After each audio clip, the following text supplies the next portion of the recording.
अस्सलाम वालेकुम, मैं हूं शाहजेब खानजादा। इस वक्त मुल्क को एक और बहरान का सामना है। मुनाफा बढ़ाने के लिए पेट्रोलियम डीलर्स की हड़ताल की वजह से पेट्रोल खरीदना मुश्किल हो गया है और आज मुल्क के मुख्तलिफ इलाकों में अक्सर पेट्रोल पंप्स बंद रहे, जिससे शहरियों को मुश्किलात का सामना करना पड़ा। जहां कुछ पेट्रोल पंप्स खुले थे वहां लंबी लंबी कतारें लग गई।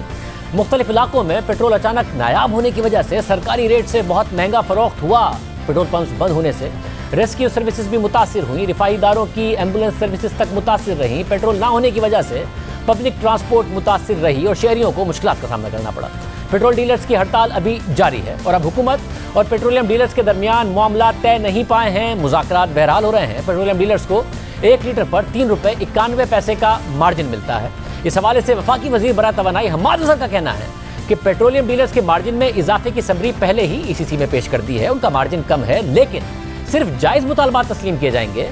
पेट्रोल पंप्स की हड़ताल की आड़ में चंद कंपनियों को नवाजने के लिए 9 रुपये का इजाफा नहीं किया जा सकता। जियो न्यूज़ के राय के मुताबिक हुकूमत ने पेट्रोलियम डीलर्स को फी लीटर पेट्रोल पर मुनाफा 1 रुपये बढ़ाने की पेशकश की है। इस पूरे मामले पर बात करते हैं। हमारे साथ मौजूद हैं chairman Pakistan petroleum dealers association समी खान। समी खान साहब, बहुत शुक्रिया मुझे ज्वाइन करने के लिए। समी खान साहब, मान रहे हैं वजीर पेट्रोलियम कि आपके मार्जिन कम है, वो समझते हैं कि इसमें इजाफा होना चाहिए। ईसीसी को समरी भी भेज दी गई है इजाफे के लिए, उसके बावजूद आप लोग स्ट्राइक पर चले गए हैं और अनरीजनेबल इजाफे की डिमांड कर रहे हैं। 9 रुपये का आप इजाफा चाह रहे हैं, ये बहुत ज़्यादा है। देखिए, बिल्कुल गलत कहते हैं। हमारी 5-6 मीटिंग हुई, हमने स्ट्राइक कॉल ऑफ किया जो हमने डेट दी थी। इन्होंने बग़ैर हमारे मशवरे के ईसीसी में भेज दिया और जो हमारी डिमांड थी उससे बहुत कम कर दिया। और ये गलत बयानी है। 9% बिल्कुल नहीं है। हम कम से कम हमने इनको कोई 5% से भी कम पे डिमांड की थी। 9 रुपये का अगर आप करें 5% हो जाए तो 5% का भी मतलब है कि 7 रुपये तकरीबन हो जाए, यानी आप तकरीबन 80 पैसे का इजाफा चाह रहे हैं, क्योंकि 3 रुपये 91 पैसे आपको मिलता है। ये भी बहुत ज़्यादा है भाई साहब।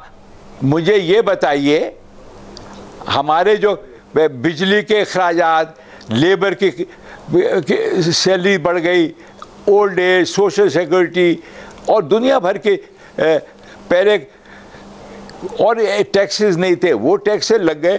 तो हम तो वैसे मालूम हो रहा है कि ये ज़्यादा परसेंटेज है, हमारा तो सब निकल जाता है। और ऑल मार्केटिंग कंपनी भी हमसे ज़्यादा पैसे वसूल कर रही है। हमने सब हिसाब लगा के और उनको सेक्रेटरी साहब को मीटिंग में दिया है और उन्होंने उस वक्त डिनाई नहीं किया। ये तो अब हम्माद अज़हर साहब ये बात कर रहे हैं जो मेरी समझ से बारतर है। सर, आपने ऑयल मार्केटिंग कंपनीज की बात की। 2 रुपये 97 पैसे जो पेट्रोल की कीमत में उनका मार्जिन अलग है, आपका 3 रुपये 91 पैसे अलग है। तो इतना ज़्यादा आपके खर्चों में या टैक्सेस में इजाफा थोड़ी हुआ है कि आप इतनी लंबी जंप चाहते हैं कि इतना ज़्यादा इजाफा कर दिया जाए। वो हमसे भी हमारे मुनाफे से भी मैं 20 पैसे ले लेती है जो हमें मुनाफा मिलता है। वो अलग है, उनका अलग है, हमसे अलग लेती है। मगर आपके जो इस वक्त मार्जिन है उसमें 21 पैसे का इजाफा तो जनवरी में किया गया था ना, बहुत कम था, मगर बहरहाल इजाफा हुआ था और मजीद इजाफे के लिए भी हुकूमत तैयार है। नहीं, देखिए, ये चीज़ें एडजस्ट हो सकती थी अगर वो समरी से पहले होते हैं। इस समरी से तो हम बिल्कुल मुत्तफिक नहीं हैं। हम एडजस्ट कर लेते, हमसे छुपाया गया और हम मालूम करते थे, इन्होंने हमें नहीं बताया। तो अब आपको मुज़ाकरात में क्या बताया कि समरी में कितना प्रपोज किया है, और अगर आपसे मुज़ाकरात करके समरी बनाते तो आप कितना एडजस्ट कर लेते? हाँ, कर लेते, अच्छा खासा कर लेते, ऐसी कोई बात नहीं थी। ये तो जो हमारा तय हुआ था, सेक्रेटरी पेट्रोलियम उसको प्रिसाइड कर रहे थे, 3 मीटिंग हुई थी। उस वक्त तो हमें कुछ भी नहीं बताया कि आप कुछ ज़्यादा डिमांड कर रहे हैं। और अब जब हड़ताल पे जाने के बाद आपके मुज़ाकरात हो रहे हैं तो इस वक्त क्या कहा उन्होंने आपसे? मैंने इनसे कहा, सेक्रेटरी साहब से, मैंने बाद में सेक्रेटरी साहब ने कहा, मैंने तो अखबार में देखा कि आपने हमें 92 पैसे दिया है। वो कहने लगे हमने इस वजह से छुपाया था कि ये स्टॉक एक्सचेंज में चली आती, उसकी प्रॉफिट PSO का बढ़ जाता, उससे हमारा क्या ताल्लुक़ है? हमें बताना चाहिए था। आप ये समझेगा, हमें वो कई दुनिया में हो सकता है कि आप दो पार्टियां बैठी हैं और हमें बताए नहीं कि इतना आपको हम दे रहे। अगर 92 पैसे वो कर रहे हैं तो आप कितना एडजस्ट करने को तैयार हैं? आप अगर उसको नहीं एक्सेप्ट कर रहे हैं तो आप कितना एडजस्ट करने को तैयार हैं कि कितने में आप राजी हो जाएंगे? जितना इन्होंने भेजा उसके अलावा हम और उतने ही, जितना भेजा इतने ही हम और चाहते हैं। तो 92 पैसे भेजा, आप 1 रुपये 84 पैसे पर तैयार हैं कि 1 रुपये 84 पैसे कर दें? आप राजी हैं इस पर?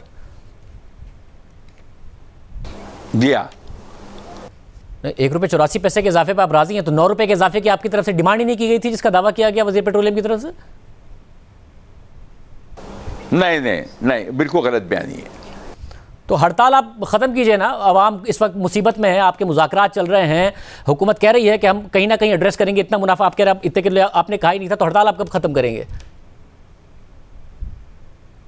मेरे ख्याल से रात कोई मसला में मुझे दिखाई दे रहा है कि शायद हल हो जाए।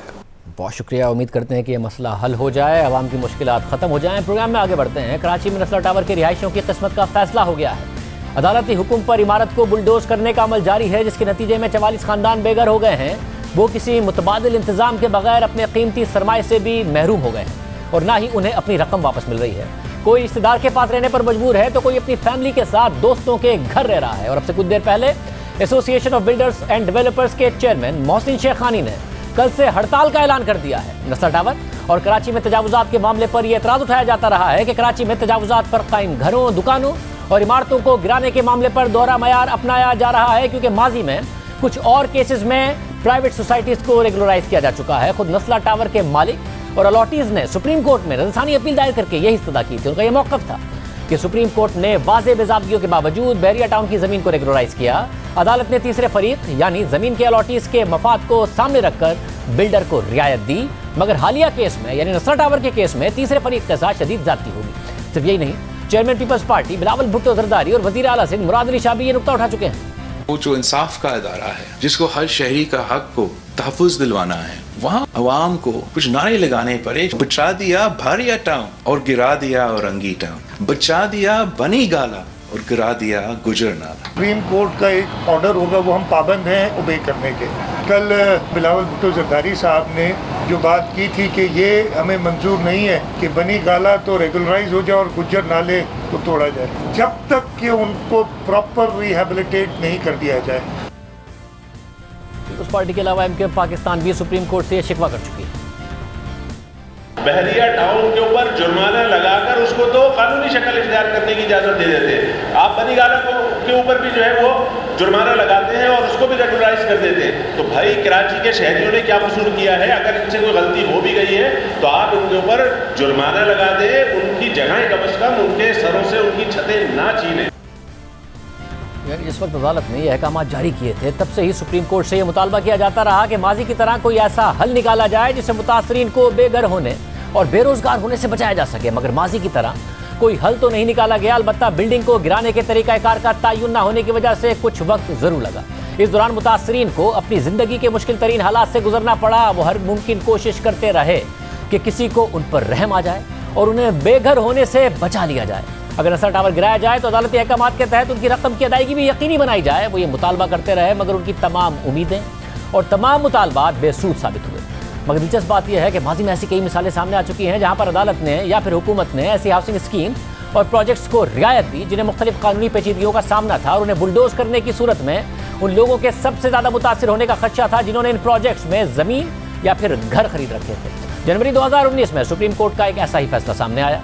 उस वक्त के चीफ जस्टिस साकिब निसार की सरबराही में कायम 3 रुकनी बेंच ने इस्लामाबाद में 1 कॉन्स्टिट्यूशन एवेन्यू को रेगुलराइज करते हुए ग्रैंड हयात अपार्टमेंट्स पर 17 अरब रुपए का जुर्माना आयद करके उसकी लीज बहाल कर दी थी, जिससे पहले सीडीए यानी कैपिटल डेवलपमेंट अथॉरिटी और फिर बाद में इस्लामाबाद हाई कोर्ट के बेज़ाब्तियों की बुनियाद पर मंसूख कर चुकी थी। सीडीए ने 2016 में लीज मंसूख करते हुए मौक़िफ़ इख्तियार किया था कि लीज की शराइत के मुताबिक इस प्लॉट पर 5 स्टार होटल और सर्विस अपार्टमेंट्स तामीर किए जाने थे, मगर बिल्डर्स ने लीज की शराइत की खिलाफवर्जी करते हुए प्लॉट पर रिहायशी अपार्टमेंट्स तामीर किए और उन्हें बेच भी दिया। सीडीए के फैसले के खिलाफ मुतल्लिका बिल्डर्स ने इस्लामाबाद हाई कोर्ट से रुजू किया, मगर इस्लामाबाद हाई कोर्ट से भी बिल्डर्स की दरख्वास्त मुस्तरद कर दी गई और लीज की मनसूखी से मुताल्लिक सीडीए का फैसला बरकरार रखा गया। मगर फिर यह मामला सुप्रीम कोर्ट पहुंचा और उस वक्त के chief justice Saqib Nisar, justice Ijazul Hasan और जस्टिस फैसल अरब पर मुश्तमिल 3 रुकनी बेंच ने इस केस की समाअत की। और फिर जनवरी 2019 में सीडीए और इस्लामाबाद हाई कोर्ट के फैसले को कलअदम करार देते हुए सुप्रीम कोर्ट ने 1 कॉन्स्टिट्यूशन एवेन्यू की लीज की बहाली का हुक्म दे दिया। चीफ जस्टिस साकिब निसार ने सवाल उठाया कि स्ट्रक्चर के 2 टावर्स तामीर हो चुके हैं, लोग अपार्टमेंट्स भी खरीद चुके हैं, सीडीए ने 13 साल से ये एतराज़ात क्यों नहीं उठाए जब ये टावर तामीर किया जा रहा था। द न्यूज़ में शाया होने वाली सहाफ़ी उमर चीमा की खबर के मुताबिक लीज की बहाली का मुख्तसर फैसला साबिक चीफ जस्टिस साकिब निसार ने अपनी रिटायरमेंट से सिर्फ 1 हफ्ता कबल जारी किया था और अब 3 साल गुजरने के बाद भी इसका तफसीली फैसला जारी नहीं हुआ। खबर के मुताबिक कराची में तजावुजात के खिलाफ केसेस की समाअत करने वाले बेंच में शामिल जस्टिस एजाजुल एहसन भी उस बेंच का हिस्सा थे जिसने ग्रैंड हयात अपार्टमेंट्स की लीज बहाल की थी। अहम बात यह है कि ग्रैंड हयात अपार्टमेंट्स में खुद वजीर आजम इमरान खान, सुप्रीम कोर्ट के एक साबिक जज और ब्यूरोक्रेट समेत कई अहम और बाअसर शख्सियात ने फ्लैट खरीद रखे हैं। सिर्फ यही नहीं, सुप्रीम कोर्ट बनीगाला में भी गैर कानूनी तामीरात की रेगुलराइजेशन का हुक्म दे चुकी है और गुज़िश्ता साल दिसंबर में जुर्माने की अदायगी के बाद वजीर आजम इमरान खान की रिहाइशगाह को रेगुलराइज किया जा चुका है। ये मामला 2017 में उस वक्त सामने आया था जब एक केस की समाअत के दौरान सुप्रीम कोर्ट को यह पता चला कि इमरान खान का बनीगाला में मौजूद घर सीडीए के कवानीन की खिलाफवर्जी करते हुए तामीर किया गया है, जिस पर अदालत ने यह हुक्म दिया कि इमरान खान जुर्माना अदा करके बेज़ाबगियों को दुरुस्त करें। फिर अक्टूबर 2018 में बनीगाला में तजावुजात से मुताल्लिक एक और केस की समाअत के दौरान उस वक्त के चीफ जस्टिस साकिब निसार ने रिमार्क्स दिए थे कि बनीगाला को रेगुलराइज करना हुकूमत का काम है। सबसे पहले रेगुलराइजेशन की फीस वजीर आजम को अदा करना होगी। इमरान खान सबसे पहले रेगुलराइजेशन की रकम जमा कराएं। साबिक चीफ जस्टिस ने यह भी कहा कि बनीगाला में तामीरात टाउन प्लानिंग की खिलाफवर्जी करके हुई हैं, मगर अब उन्हें गिराना दुरुस्त नहीं होगा। फिर इस समाअत के अगले ही माह वजीर आजम इमरान खान ने अपनी रिहाइशगाह की रेगुलराइजेशन के लिए सीडीए में दरख्वास्त जमा करा दी। फिर जनवरी 2019 में वजारत दाखिला ने 12 अरकान पर मुश्तमिल एक कमीशन तश्कील दिया जिसने इस्लामाबाद में गैर कानूनी तामीरात की रेगुलराइजेशन से मुतालिक सिफारिशात तैयार की और नए कवायद व ज़वाबित मंजूर कराए। और फिर दिसंबर 2020 में वजीर आजम इमरान खान ने बनीगाला में अपनी रिहाइशगाह की रेगुलराइजेशन के लिए 12 लाख रुपए से ज़ायद जुर्माना अदा किया और ह्यू कैपिटल डेवलपमेंट अथॉरिटी ने नए कानून के तहत वजीर आजम की रिहाइशगाह को रेगुलराइज कर दिया, जबकि इस कानून के तहत बनीगाला में मस्जिद की इजाज़तों को भी रेगुलराइज किया गया। इसी तरह कराची में बहरिया टाउन अलॉटमेंट का मामला 2018 में सुप्रीम कोर्ट गया। बहरिया टाउन पर इल्जाम था कि उसने सिंध के महकमा रेवेन्यू से ज़वाबित के खिलाफ ज़मीन हासिल की है और इंतहाई कम कीमत अदा की है। साथ ही दीगर शहरों में मौजूद अपनी कम कीमत ज़मीन का कराची की कीमती ज़मीन से तबादला किया है। उस वक्त के चीफ जस्टिस साकिब निसार ने बहरिया टाउन को यह पेशकश की कि अगर वो कौमी खजाने में 1000 अरब रुपए जमा करा दें तो उनके खिलाफ तमाम मुकदमात खत्म कर दी जाएंगे, मगर बहरिया टाउन 1000 अरब रुपए देने पर तो राजी नहीं हुआ। फिर 460 अरब रुपए की रकम को सुप्रीम कोर्ट के बहरिया टाउन अमल दरामद केस के बेंच ने कबूल कर लिया और यूं ये प्रोजेक्ट भी कानूनी शक्ल इख्तियार कर गया। बात यहाँ पर भी खत्म नहीं होती है। इसी तरह का एक और मामला हाल ही में सामने आया जो पंजाब में गैर कानूनी हाउसिंग सोसाइटीज़ को कानूनी शक्ल देने की एक और बड़ी मिसाल है। द न्यूज़ में शाया होने वाली उमर चीमा की 5 नवंबर की खबर के मुताबिक पंजाब हुकूमत ने सूबे भर में 6000 से जायद गैर कानूनी हाउसिंग सोसाइटीज़ को रेगुलराइज कराने के लिए बनाए गए कमीशन का चेयरमैन सुप्रीम कोर्ट के साबिक जज जस्टिस रिटायर्ड अजमत सईद शेख को बनाया है। खबर के मुताबिक जस्टिस अजमत सईद शेख को इतनी ही तनख्वाह दी जाएगी जितनी वो बतौर जज सुप्रीम कोर्ट में ले रहे थे। फिर 16 नवंबर को डॉन में मंसूर मलिक की खबर के मुताबिक जस्टिस अजमत सईद शेख को पंजाब के लोकल गवर्नमेंट और कम्युनिटी डेवलपमेंट की सिफारिशात को मुस्तरद करते हुए 12 लाख रुपए माहाना तनख्वाह पर रखा गया है। जस्टिस अजमत सईद शेख पनामा पेपर्स का फैसला देने वाले बेंच का हिस्सा थे और बाद में रिटायरमेंट के बाद इस हुकूमत ने उन्हें ब्रॉडशीट कमीशन का सरबराह भी बनाया था। ये तमाम मिसालें मौजूद हैं और सुप्रीम कोर्ट के हुक्म पर नस्र टावर को गिराया जा रहा है, जिससे 44 खानदान अपनी पूरी जिंदगी की जमा पूंजी से एक लम्हे में महरूम होकर बेघर हो गए। प्रोग्राम में शामिल करें।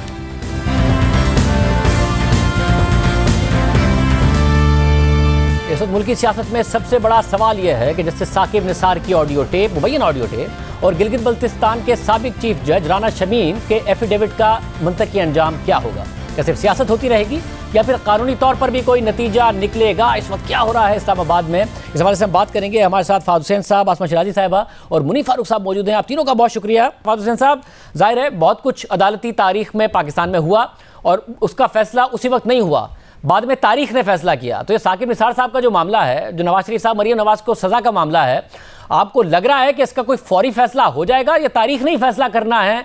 क्योंकि ना हुकूमत तैयार है तहकीकात करने के लिए, अदालत ने सू मोटो लिया नहीं है और नून लीग फिलहाल जा नहीं रही है इसको अदालत में लेके। शुक्रिया शाहजेब साहब। देखिए, अगर तो आप ये पूछ रहे हैं कि क्या होना चाहिए, तो वो बात बिल्कुल दुरुस्त है जो अभी आपने कही, मैं उससे इत्तफाक करूंगा कि इस तरह के मामलात की जब तक हम तह तक नहीं पहुंचेंगे तब तक ये तयन करना नामुमकिन है कि कौन दुरुस्त है, कौन गलत है, कौन कसूरवार है और कौन जो है वो मुकम्मल तौर पर मासूम है। लेकिन अगर हम देखें कि माजी में जो है वो इस तरह के मामलात को किस तरीके से ट्रीट किया गया, तो फिर तो कुछ उम्मीद हमें कम ही नजर आती है। और उसकी एक वजह यह है कि ये तमाम तर मामलात जो हैं वो सियासी मफादात को हासिल करने के लिए किए जा रहे हैं। अब आप देखिए इसमें ये जिस तरह आपने भी कहा कि ये जो ऑडियो रिकॉर्डिंग सामने आई है, इसको अगर हमने वेरीफाई करना है कि वाकई में ये दुरुस्त है नहीं है, तो ये अब इतना मुश्किल काम तो नहीं है। एक कंपनी तो फॉरेंसिक्स कर चुकी है, लेकिन चलिए अगर दूसरी साइड ये चाहती है कि वो एक इंडिपेंडेंटली वेरीफाई कराएं तो ये भी हो सकता है। लेकिन जिस तरीके से हमने देखा कि इस मामले को एक फुटबॉल बनाया हुआ है, यानी गवर्नमेंट कहती है कि ऑपोजिशन को कि आप इसको अदालत में लेके आए, ऑपोजिशन कहती है गवर्नमेंट को आप इसको जो है वो इसकी तहकीक करें, तो इससे तो बिल्कुल मेरे ख्याल में वाज़ेह हो रहा है कि इस मामले को मंतकी इंजाम तक कोई पहुंचाना नहीं चाह रहा, सिर्फ उसके जरिए सियासी फायदा उठाना चाह रहे हैं। और आसमा अगर ये मंतकी अंजाम तक नहीं पहुंचता है तो जो भी अपीलों का फैसला आए उसके बाद ये मामला कंट्रोवर्शियल अपनी जगह पर नहीं रहेगा, या आपके ख्याल में हुकूमत अगर दावा करती है कि जी नून लीग एक्सपोज हो गई है, ये ऑडियो जाली है, और नून लीग दावा करती है कि नहीं जी सू मोटो हो और तहकीकात करके साबित करें, तो ये मामला लटका ही रहेगा?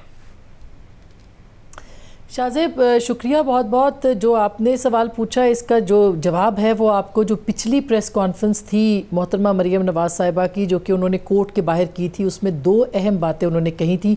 उन्होंने कहा था कि एक तो सेफ़ एग्ज़िट नहीं मिलेगा अगर ऐसा नहीं होता, और दूसरा उन्होंने कहा था कि जो उन पे मुकदमात हैं मियाँ नवाज शरीफ पे और उनके ऊपर उनको अनडू किया जाए अदालतों के ज़रिए से। फिर जो पिछली प्रेस कॉन्फ्रेंस उन्होंने की जो कल की थी, उसमें भी उन्होंने बार बार ये बात कही कि वक्त आ गया कि अदलिया अपने फ़ैसलों को रेक्टिफाई करें। तो ये एक से ज़्यादा मरतबा उन्होंने ये बात कही। तो इसका तो मतलब यही है कि जो पाकिस्तान मुस्लिम लीग नवाज़ है वो ये समझती है कि उसके साथ चूँकि अदालती तरीके से उनको मिलाइन किया गया है, उनको नाअहल किया गया है, उनके ऊपर इल्ज़ामात लगे हैं, लिहाजा उसी एक दरवाज़े के ज़रिए से इलेक्शन से पहले पहले उन दागों को अदलिया जो है वो धो दे। अब बीच में आ गई हैं टेपें, जिसमें कि उन्होंने ये भी कहा कि उनके पास कुछ और ऑडियो वीडियो टेप्स भी हैं, वो उनके पास हैं, और अगर वक्त पड़ेगा, ज़रूरत महसूस होगी तो उनको भी जारी किया जा सकता है। ये एक जुमला जो था, ये मेरा ख्याल है कि ज़ाहिर है अदालतों के ऊपर एक प्रेशर बिल्डअप करने वाली बात है, और प्रेशर बिल्डअप किया जाएगा। और इसके साथ साथ जो आप जिस पहलू के ऊपर बात कर रहे हैं कि सियासी तौर पर उसका फ़ायदा उठाना, इस वक्त भी PMLN यही चाहती है कि उसके जितने भी मुकदमात हैं जिनको कि वो सियासी करार देते हैं, अवाम की अदालत में उसका मुकदमा लड़ा जाए, ना कि उसका मुकदमा जो है वो अदालतों के सामने लड़ा जाए। तो दो तरफा, एक तरफ अदालत के अंदर ये मामला चल रहा है, उसको ये कहा जा रहा है कि रेक्टिफाई किया जाए, और दूसरी तरफ ये सारे मुकदमात अवाम की अदालत में पेश किए जा रहे हैं वाया मीडिया, ताकि उनको ये पता चले अवाम को कि उनके खिलाफ कोई साजिश थी जो कि बुनी गई थी, और उसके नतीजे में ये तमाम जो मामलात हैं या मुकदमात हैं वो सामने आए हैं। तो दो धारी तलवार जो है पाकिस्तान मुस्लिम लीग नवाज़ उसके ऊपर वो खेल रही है, उसको वो चला रही है, और अगले इंतखाबात से पहले पहले वो ये चाहते हैं कि पब्लिक ओपिनियन के साथ साथ ये जो अदालतों के अंदर भी उनको एक इंसाफ है जिसका उनको शायद खदशा है कि उनको इंसाफ नहीं मिलेगा, वो इंसाफ जो है वो दिया जाए। तो पाकिस्तान मुस्लिम लीग नवाज़ की स्ट्रेटजी जो है वो दोनों अतराफ़ की है, बहुत खेल के, बहुत सोच समझ के, बहुत वक्त के तयन के साथ PMLN लगता है कि इस मैदान के अंदर उतरी है। और सिर्फ यहाँ तक नहीं है, वो बार बार ये बात सुनने को मिलती है कि उनके पास कुछ और वीडियोस भी हैं, ऑडियोज़ भी हैं जो कि प्रेशर बिल्डअप करने के लिए इस्तेमाल की जा सकती हैं। लिहाजा इस वक्त अगर देखा जाए तो ये अब पब्लिक यानी कि जो गैलरीज़ हैं उनके साथ भी ये मामला है, और अदालतों के अंदर भी इस मामले के ऊपर प्रेशर जो है वो PMLN बढ़ा रही है। मुनीब, क्योंकि आप ज़ाहिर तारीख और सियासत के साथ साथ कानून भी समझते हैं, तो इसका कोई कानूनी तौर पर भी कोई मंतकी अंजाम देखते हैं आप इस सारे के सारे मामले का, या तारीख ने फैसला करना है और सियासी नैरेटिव बिल्डिंग ही इस पर होती रहेगी, बयानिया बनेगा दोनों तरफ से? शुक्रिया शाहजेब साहब। देखिए, सबसे पहले तो मैं शायद हम गलत साबित हों, लेकिन मेरा ख्याल है कि ना ही सुप्रीम कोर्ट इस पूरे मामले के ऊपर कोई नोटिस लेगी। जो नोटिस लिया गया इस्लामाबाद हाई कोर्ट की तरफ से एफिडेविट के ऊपर, और जितनी अलाउ मी टू से जितना प्रोएक्टिवली उस समाअत को किया गया मौजूद चीफ जस्टिस की जानिब से, इस्लामाबाद हाई कोर्ट की जानिब से, तो उससे एक इंडिकेशन ये मिलती है कि अदलिया बहुत सेंसिटिव है, खास तौर पर जनाब साकिब निसार के कॉन्डक्ट को या उनके किरदार को लेके, या उनकी जो कॉन्डक्ट रहा है चीफ जस्टिस ऑफ पाकिस्तान उसको लेके। जहाँ तक सुप्रीम कोर्ट की बात है, वहां पर उनके कोलीग्स मौजूद हैं, फॉर्मर कोलीग्स, जो कि समझते हैं, और कुछ ऐसे कोलीग्स हैं जिन्होंने उनके साथ काम किया है और इस पूरे मामले के अंदर उनकी बड़ी इन्वॉल्वमेंट रही है। वो एक तो मौजूद जज जो है वो मॉनिटरिंग जज भी रहे हैं मियां नवाज शरीफ साहब के केसेस के अंदर, जब नैब सारा मामला और एहतसाब अदालत में चल रहा था। लिहाजा अदालत कभी भी इसको अपने लिए पास खुद खींच कर नहीं लाएगी। कोई पिटिशन दायर कर दे 184(3) के तहत, वो एक डिफरेंट बात है, लेकिन ये खुद तो होगा नहीं। जहां तक बात रहेगी कि मरियम नवाज शरीफ साहिबा या उनके वकलाए से एविडेंस के तौर पर अदालत में पेश करेंगे या नहीं करेंगे, देखिए वो एक एडिशनल एप्लीकेशन दे सकती हैं अपनी अपील के साथ। उन्होंने शौकत अजीज सिद्दीकी साहब का पूरा नैरेटिव भी बयान कर दिया, वो भी लफ कर दिया अपनी अपील के साथ, इसको भी बतौर एविडेंस वो कर देंगी। वो ये चाहेंगी कि किसी स्टेज के ऊपर जो एफिडेविट है राना शमीम साहब का उसको भी क्लब कर दिया जाए, लेकिन जो डिसीजन है वो अदालत ने ही देना है। क्या जो तारीख है इस हवाले से वो इतनी कोई खुशगवार नहीं है। मेरे लिए हैरत की बात थी बहसियत कानून के तालिब इल्म के कि जब अरशद मलिक साहब का कॉन्डक्ट सुप्रीम कोर्ट तक डिस्कस हुआ, उनको नौकरी से निकाल दिया गया, लेकिन जो फैसला उन्होंने किया वो अभी तक इन फील्ड है, जो कि क्वेश्चनेबल बात है, जो कि समझ से बालातर है। और आसान था अदालत के लिए, मौजूद सुप्रीम कोर्ट के लिए और खोसा साहब के लिए जो कि उस वक्त चीफ जस्टिस थे, कि वो कम से कम ये डायरेक्शन जरूर दे देते या इस्लामाबाद हाई कोर्ट ये डायरेक्शन दे देती कि इस मामले की री हियरिंग की जाए मेरिट्स के ऊपर, जो कि एक प्रैक्टिस भी है और कोई ऐसे अचंभे की बात नहीं है। अदालतें ऐसा करती हैं जहां पर उन्हें ये शक हो, शायबा हो कि इसके अंदर कोई प्रैक्टिस ठीक नहीं की गई, एविडेंस को एवेल्युएट नहीं किया गया, तो अदालतें रिमांड बैक, उसे लफ्ज इस्तेमाल किया जाता है, रिमांड बैक कर देती हैं ट्रायल कोर्ट को। लेकिन ऐसा कुछ भी नहीं हुआ, जो कि कुछ सवालिया निशान जरूर उठा देता है पाकिस्तान के अदालती निजाम, खास तौर पर इन फैसलों के हवाले से। और अगर इन फैसलों का मेरिट देखा जाए, जैसे मियां नवाज शरीफ को नाअहल किया गया, या अगर उसके बाद आप देखिए रीत रही जहांगीर तरीन साहब को किया गया, तो मैं तो अभी भी कहता हूं कि वो ऐसी जजमेंट्स हैं जो किसी स्टेज पर जाके मौजूद अदलिया को या जजेस को हॉन्ट करेंगी, क्योंकि उसके अंदर जो प्रेसिडेंट कोर्ट किए गए वो नहायत ही वीक थे। तो फाजिल साहब, इस सारे में अब जो मरियम नवाज की सियासी स्ट्रेटजी समझ में आती है, एक अग्रेसिव सियासी स्ट्रेटजी समझ में आती है, और 20 नवंबर के बाद लगता है कल की प्रेस कॉन्फ्रेंस के बाद की बहुत ज़्यादा अग्रेसिव हो गई हैं कि एक इंडिविजुअल पर तनकीद करनी है और बतौर पॉलिटिकल स्ट्रेटजी करनी है। पाकिस्तान के माजी को देखते हुए आपको लगता है कि वो इस स्ट्रेटजी में इदारों को न्यूट्रलाइज करने में कम से कम कामयाब हो जाएंगी कि अगर माजी में ये हुआ था उनके बकौल, तो वो आइंदा ना हो अगर आइंदा इंतखाबात होने वाले? देखिए, इसको मैं दो तरीके से देखूंगा। एक तो अगर हम इसको देखें, एक अगर आप एक सियासी अखाड़ा है, एक सियासी जंग हो रही है, उसके पैराहे में देखें, तो फिर तो हमें ये नजर आता है कि मरियम साहिबा के ये जो पे दर पे वार हैं, एक जारहाना किस्म की सियासत है, इससे और कुछ हो ना हो, लेकिन बहुत सारे उनके मुखालिफिन जो हैं वो मजबूर हो रहे हैं कि एक दिफाई पोजीशन इख्तियार करें, और उसके साथ साथ शायद इस तरह के हरबे इस्तेमाल करना जो है, उनकी कीमत भी अब उसमें भी इजाफा होता जा रहा है। अगली बारी कोई 2 बार सोचेगा इस तरह के काम करने के लिए। तो यहां तक तो ये बात मुझे ठीक लगती है और होना भी चाहिए। लेकिन उसके साथ साथ दूसरा उसका पहलू है, वो ये है कि जब तक हमें ये मालूम नहीं कि ये मामलात कहां तक दुरुस्त हैं, गलत हैं, ये रिकॉर्डिंग्स फेक हैं, जेन्युइन है, तब तक ये शक मौजूद रहेगा कि क्या ऐसा तो नहीं कि इदारों को डैमेज किया जा रहा है, उन्हें नुकसान पहुंचाया जा रहा है ताकि अपना सियासी फायदा हासिल किया जाए। और इसीलिए शाहजेब साहब, ये इतना जरूरी है हम सबको ये मुतालबा करना कि इस निज़ाम में वो सकत है, वो कैपेसिटी है, वो कैपेबिलिटी है कि इन मामलात को मंतकी अंजाम तक पहुंचाया जाए। एक बार अगर ये कर दें तो आने वाले दिनों के लिए इस निज़ाम में जो है वो इतनी स्ट्रेंथ आ जाएगी कि गलत और सही की तफरीक करना आसान हो जाएगा। आसमा, ये जो अग्रेसिव जारहाना हिकमत अमली है मरियम नवाज की, आपको लगता है वो फ़ायदा पहुंचाएगी नून लीग को इस वक्त जो ग्राउंड रियलिटीज़ और ग्राउंड सिचुएशन बन रही है इस्लामाबाद पिंडी में, या नुकसान हो सकता है?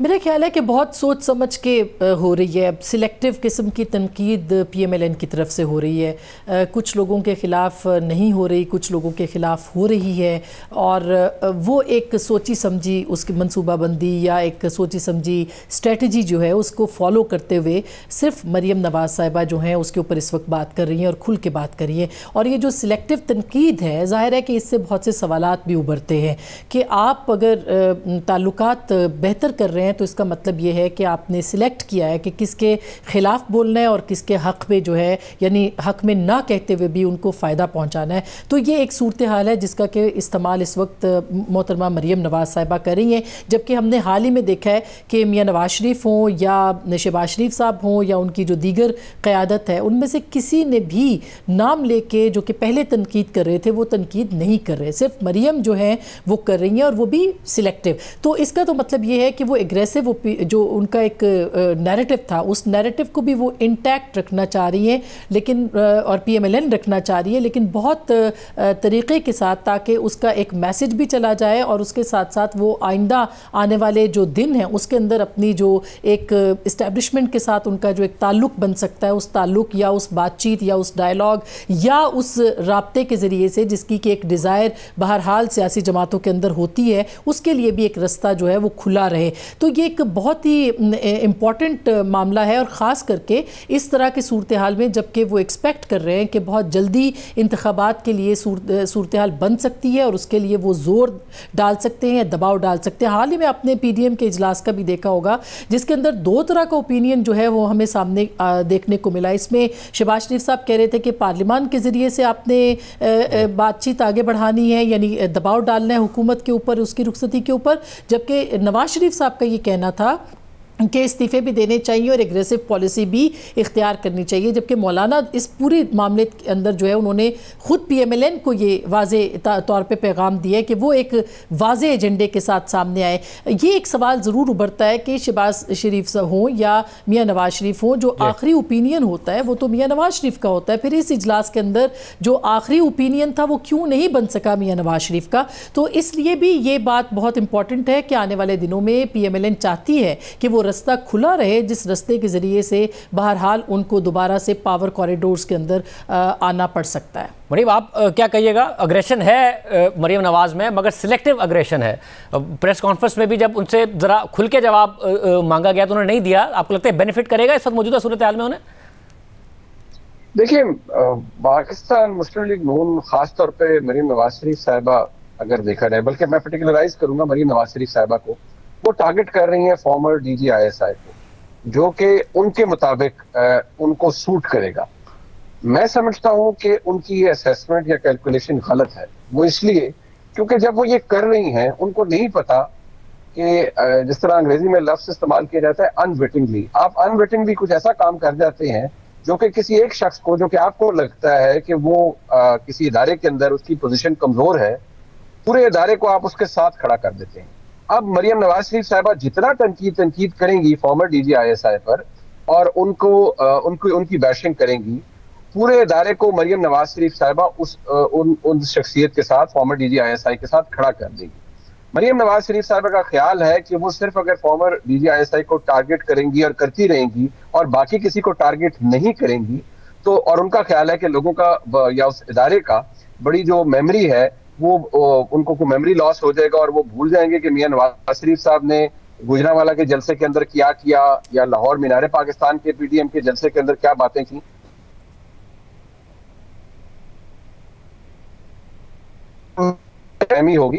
गलतफहमी होगी क्योंकि इस चीज ने पाकिस्तान मुस्लिम लीग नून को डैमेज करना है और डैमेज किया है। अगर मुस्लिम लीग नून कंटिन्यू करेगी ये सब कुछ करते हुए तो मुस्लिम लीग नून को इसका नुकसान होगा। अगर मुस्लिम लीग नून ने कुछ जगह अपनी बनानी है तो वो शहबाज शरीफ साहब का तरीका है कि आपने अपने लिए स्पेस क्रिएट करनी है विदाउट एंटेगनाइजिंग द एंटायर इंस्टीट्यूशन।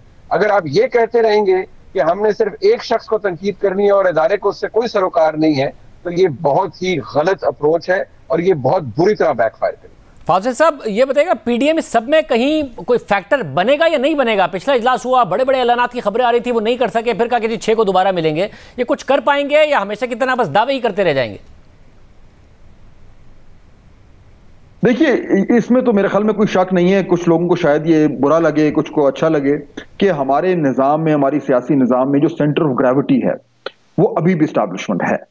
चुनाचे PDM की जो सियासत है उसका जो रुख है वो भी एक तरीके से एस्टैब्लिशमेंट की तरफ है। कभी वो उनके जो है वो गिरबान को पकड़ने की कोशिश करते हैं और कभी उनसे मजीद इंगेज करने की कोशिश करते हैं। ये जो पिछले चंद हफ्ते में शाहजेब साहब जो स्पेस खुली है ऑपोजिशन के लिए, या कम से कम उनका तासुर ये है कि उनके लिए खुली है, उसमें अब पीडीएम की ये कोशिश है कि एस्टैब्लिशमेंट से कम इतना को कंफर्ट लेवल पैदा किया जाए ताकि वो फिर अपने मुखालिफ यानी इमरान खान साहब की हुकूमत के खिलाफ कोई वार कर सकें। लेकिन अभी तक जो सुनने में आ रहा है या जो एक तासुर बन रहा है या जो सरगोशियां हो रही हैं वो ये है कि वो कंफर्ट लेवल अभी तक वो हासिल नहीं कर पाए। और ये एक जो है ऐन मुमकिन है कि एक वजह जो पीडीएम की एक फैसला साजी में कमजोरी की है कि वो शायद ये असेस नहीं कर पा रहे कि अगर इस बार वो जारहाना तरीके से गवर्नमेंट के खिलाफ कुछ कार्रवाई करते हैं तो क्या एस्टैब्लिशमेंट एक बार फिर इमरान खान साहब की हुकूमत की सपोर्ट में आएगी या इस बार वो कुछ हद तक पीछे रहेगी। जब तक इसका तयन नहीं होगा मुझे लगता यह है कि पीडीएम में वो फैसला नहीं हो पाएगा जिसका शायद बहुत सारे लोग मुंतज़िर हैं। बहुत शुक्रिया आप तीनों का, बहुत शुक्रिया नाज़रीन, आपने गुफ्तगू सुनी। मुल्क की सियासत किस तरफ जा रही है, प्रोग्राम में आगे बढ़ते हैं क्योंकि दूसरी तरफ फैक्ट फोकस से वाबस्ता सहाफ़ी अहमद नूरानी जो साबिक चीफ जस्टिस साकिब निसार की मुबैना ऑडियो लीक सामने लेकर आए थे, उनके अहले खाना से मुताल्लिक एक अफसोसनाक खबर सामने आई है। उनकी अहलिया अमरीन फातिमा जो खुद भी सहाफ़ी हैं, उनकी गाड़ी पर गुज़िश्ता रोज़ नामालूम शख्स ने हमला कर दिया था। हमले में उनकी गाड़ी की विंड स्क्रीन को तोड़ा गया और हमला आवर ने खातून सहाफ़ी को संगीन धमकियां भी दी और फरार हो गया। पुलिस ने वाक़े की FIR दर्ज करके तफ्तीश शुरू कर दी है, जबकि अहमद नूरानी की अहलिया अमरीन फातिमा का कहना है कि उनकी किसी से दुश्मनी नहीं है। बेटी और बहन के साथ शॉपिंग के लिए बाजार जा रही थी कि नामालूम शख्स ने हमला कर दिया। हुकूमत उन्हें तहफ़्फ़ुज़ फराहम करे और हमलावर को गिरफ्तार करे।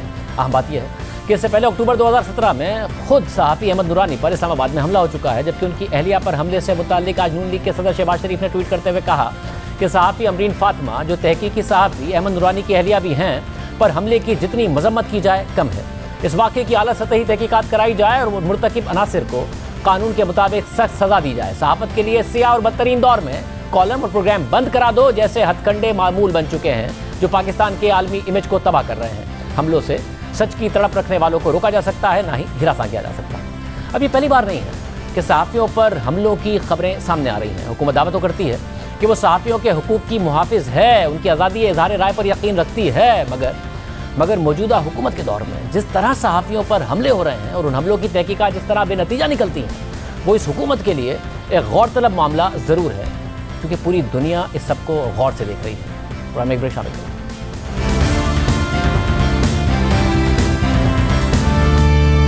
इस्लामाबाद हाई कोर्ट में आज 3 सालों से लापता सहाफ़ी मुदस्सिर नारो बाजियाबी केस की समाअत हुई, जहाँ chief justice Islamabad high court justice Athar Minallah ने वज़ीर आज़म और वफाकी काबीना को मुतासरा खानदान को सुनने की हिदायत की। आज की समाअत में लापता सहाफ़ी मुदस्सिर नारो के वकला के अलावा वफाक की जानिब से डिप्टी अटॉर्नी जनरल और वजारत दिफा के नुमाइंदे भी अदालत में पेश हुए। और समाअत के दौरान जस्टिस अतर मिनल्लाह ने इस्तफसार किया कि वज़ीर आज़म और वफाकी काबीना कब मुतासरा फैमिली को सुनकर मुतमईन करेंगे, जिस पर डिप्टी अटॉर्नी जनरल ने अदालत को बताया कि 20 अगस्त 2018 का वाक़या है। वज़ीर आज़म ने उसी रोज़ चार्ज लिया था। डिप्टी अटॉर्नी जनरल का मजीद कहना था कि आधा मिनट मुझे सुन लें, इस केस में DPO मानसेहरा की रिपोर्ट है। ये दरियाए कुनहार के किनारे वॉक कर रहे थे, जिसके बाद से उनका नहीं पता। इस पर अदालत ने उनसे कहा कि छोड़ दें DPO को। कमीशन रिपोर्ट के मुताबिक गुमशुदा फैमिलीज का मानना है कि रियासत और उसकी एजेंसीज इसमें मुलविस हैं। अगर जबरी गुमशुदगियां ना हो रही हो तो फिर हम इस तरफ ना जाएं, लेकिन ऐसा नहीं है। उनकी फैमिली मुतमईन नहीं है। वज़ीर आज़म और वफाकी काबीना की जिम्मेदारी है कि उन्हें मुतमईन करें। मुल्क में जबरी गुमशुदगी का रुझान मौजूद है। फैमिली को मुतमईन करें कि रियासत इसमें शामिल नहीं। अगर डिप्टी अटॉर्नी जनरल ने पीड़ तक तारीख ना बताई तो आइंदा सेक्रेटरी दाखिला पेश हों। वफाकी हुकूमत की जिम्मेदारी है कि शहरियों की हिफाजत यकीनी बनाए। लापता शहरी की बाजियाबी यकीनी बनाना भी वफाकी हुकूमत की जिम्मेदारी है। गुज़िश्ता समाअत में अदालत ने मुतासरा फैमिली को माहिरा साजिद केस की रोशनी में बयान हल्फी जमा कराने का कहा था और आज मुतासरा फैमिली ने उसकी रोशनी में बयान हल्फी जमा करा दिया, जिसके बाद केस की अगली समाअत पीड़ तक मुलतवी कर दी गई है। जबकि इससे पहले गुज़िश्ता हफ्ते मुदस्सिर नारो बाजियाबी केस की समाअत के दौरान अदालत ने रिमार्क्स दिए थे कि शहरी का बाजियाब ना होना रियासत की नाकामी है। क्या हुकूमत शहरी को तलाश करने में नाकामी को तस्लीम करती है? रियासत की जिम्मेदारी है कि वो लापता शहरी की फैमिली की देखभाल करे। इसके बाद आज की समाअत में अदालत ने वज़ीर आज़म और वफाकी काबीना को मुदस्सिर नारो की फैमिली को मुतमईन करने की हिदायत की है। लाहौर से ताल्लुक़ रखने वाले मुदस्सिर नारो 2018 में लापता हुए। मुदस्सिर की अहलिया सदफ की रवां साल मई में वफात हो गई। वो अपने शौहर की बाजियाबी के लिए आवाज़ उठाती रही, एहतजाज करती रही और दुनिया से चली गई। जब मुदस्सिर नारो लापता हुए थे उस वक्त उनके बेटे की उम्र 6 माह थी, जो अब 3.5 साल का हो चुका है और अपनी दादी के साथ अपने वालिद की वापसी के लिए एहतजाज कर रहा है। याद दीजिए। अल्लाह हाफ़िज़।